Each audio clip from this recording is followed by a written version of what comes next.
Hi guys, welcome to Only Maths Tutorial Point. Today in this video, we are going to continue the word sums of class 10th topic pair of linear equations in two variables. Okay, so what is given? This is page number 90, exercise 4.1, fifth sum guys.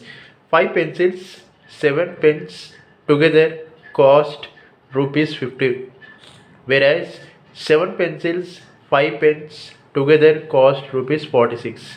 Find the cost of one pencil and one pen. In this question guys, first of all we need to identify what is unknowns here. What are the unknowns here? The question is talking about pencils and pens, right? So pencil, take it as x, that is one unknown. Pens, take it as y, that is second unknown. Okay, now take down the first equation. What is a condition given? 5 pencils, 7 pens together cost rupees 50. So we have considered pencils as x and pens as y, right? Okay. Now, so in place of pencils, keep x because we consider as pencils as x. So we need to convert the given quotient into equation form. So 7 into y equal to 50 guys. So the equation is 5x plus 7y equal to 50. Okay. Now what is next condition? 7 pencils, 5 pens together cost rupees 46. Okay. So it becomes 7 into x plus 5 into y equal to 46 guys.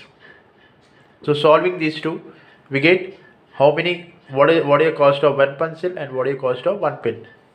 So we get, after solving we get y equal to 5 guys. Y means we got the cost of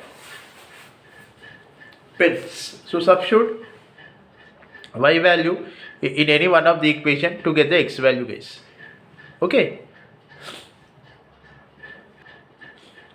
So substitute y equal to 5 in any one of the equation to get the x value. Therefore, we got required point is x comma y, that is 3 comma 5. Each of this item, the cost of one pencil is rupees 3 and the cost of one pen is 5 rupees. Okay, I hope you understand this sum. Thank you for watching. Please subscribe to my channel for more videos and for more updates. Thank you.